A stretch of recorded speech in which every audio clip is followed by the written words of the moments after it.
खारगे जी, लालू जी, रबड़ी देवी जी, अखिलेश यादव जी, तेजस्वी जी, सीताराम येचुरी जी, D राजा जी, दीपंकर जी, केसी वेणुगोपाल जी, अखिलेश प्रसाद सिंह जी, तारिक अनवर जी, शकील खान जी, गठबंधन के वरिष्ठ नेता और गठबंधन के प्यारे कार्यकर्ता भाइयों और बहनों, प्रेस के हमारे मित्रों, इतने मित्र नहीं है प्रेस वाले। आप सबका यहां बहुत बहुत स्वागत, नमस्कार।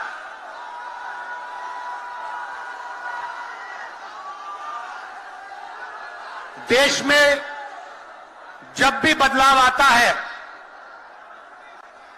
वो बिहार में तूफान शुरू होता है। यहां से तूफान बाकी प्रदेशों में जाता है। ये बिहार जो है देश की राजनीति का नर्व सेंटर है, यहां से ही शुरुआत होती है। आज देश में विचारधारा की लड़ाई है। एक तरफ नफरत,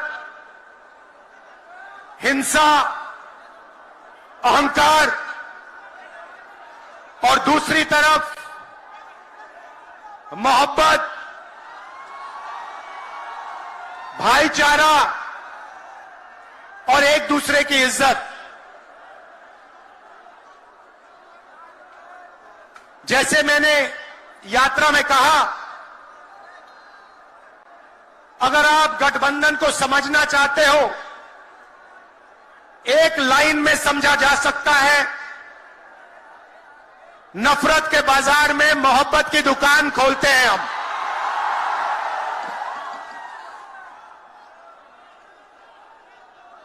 इस देश में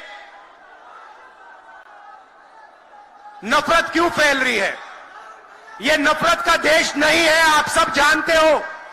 आपके दिल में, हिंदुस्तान के नागरिकों के दिल में नफरत नहीं है, मोहब्बत है, प्यार है, एक दूसरे का आदर है।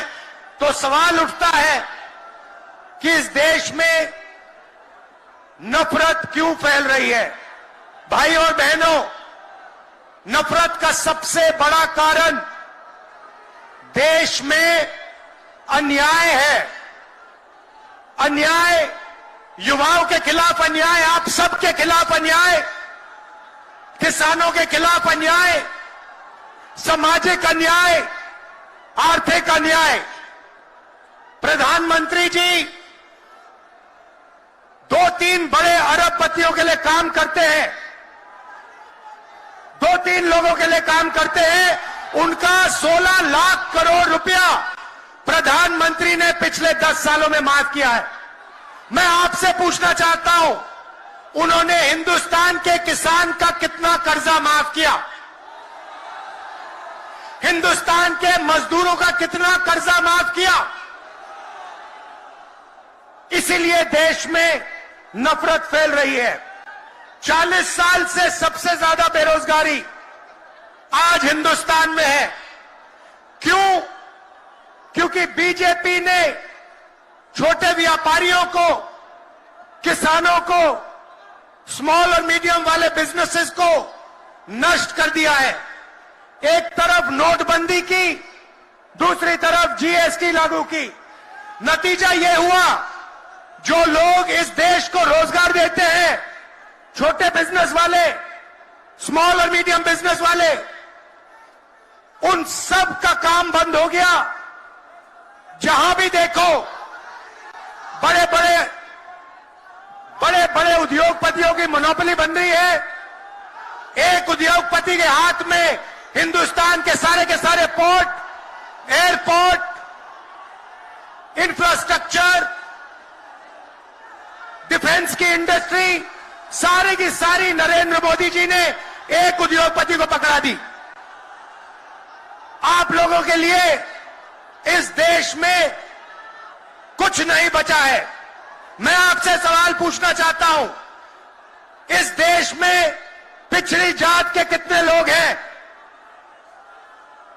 कितनी आबादी है पिछड़ी जात की? 50%। 50%। दलितों की कितनी आबादी है? 15%। आदिवासियों की कितनी आबादी है? 8%। कितनी बनती है भाई? कितनी होती है? 73% अब देखिए, 73% में से हिंदुस्तान की सबसे बड़ी कंपनियों में उनकी मालिकों की लिस्ट निकालिए, आपको एक व्यक्ति नहीं मिलेगा 73% वाला। उसके बाद मीडिया के मालिकों की लिस्ट निकालिए, बड़े बड़े इनके जो पत्रकार हैं उनकी लिस्ट निकालिए, आपको 73% में से एक नहीं मिलने वाला है। उसके बाद प्राइवेट अस्पतालों के मालिकों की लिस्ट निकालिए, स्कूल और कॉलेज जो चलाते हैं, private school, private college, private university, उनकी लिस्ट निकालिए, उधर आपको 73% का कोई नहीं मिलेगा। उसके बाद जो हिंदुस्तान को 90 ब्यूरोक्रेट चलाते हैं, आईएएस वाले, उनकी लिस्ट निकालिए, उधर आपको 3 पिछड़े वर्ग के लोग मिलेंगे, 3 दलित मिलेंगे और 1 आदिवासी मिलेगा। और अगर हिंदुस्तान की सरकार 100 रुपए खर्च करती है, बजट में अगर 100 रुपए खर्च होते हैं तो 73% की 6% की 6 रुपए की भागीदारी बनती है।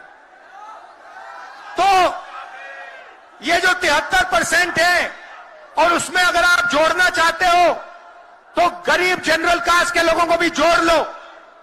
इनके लिए इस देश में कोई रास्ता नहीं बचा है। पहले क्या होता था? पहले पब्लिक सेक्टर होता था, उसमें गरीबों को रास्ता मिलता था, नौकरी मिल जाती थी, सरकार में रोजगार मिल जाता था, जैसे बिहार में तेजस्वी जी ने किया, जैसे छत्तीसगढ़ में हमने किया, कर्नाटक में, तेलंगाना में हम कर रहे हैं। मगर नरेंद्र मोदी जी ने ये सारे के सारे रास्ते बंद कर दिए। सेना में आप जाते थे, वहां अग्निवीर लागू कर दिया। अब देखना, अग्निवीर लागू किया, और अग्निवीर में पहली बार इस देश में 2 तरीके के शहीद होंगे। एक शहीद होगा, उसको शहीद का दर्जा मिलेगा, उसे पेंशन मिलेगी, उसे कैंटीन मिलेगी, और उसे गांव में, शहर में आदर मिलेगा। दूसरा शहीद होगा, अग्निवीर होगा, वो शहीद होगा, उसे शहीद का दर्जा नहीं मिलेगा, उसको पेंशन नहीं मिलेगी, उसको कैंटीन नहीं मिलेगी, और उसको ट्रेनिंग भी सही नहीं मिलेगी।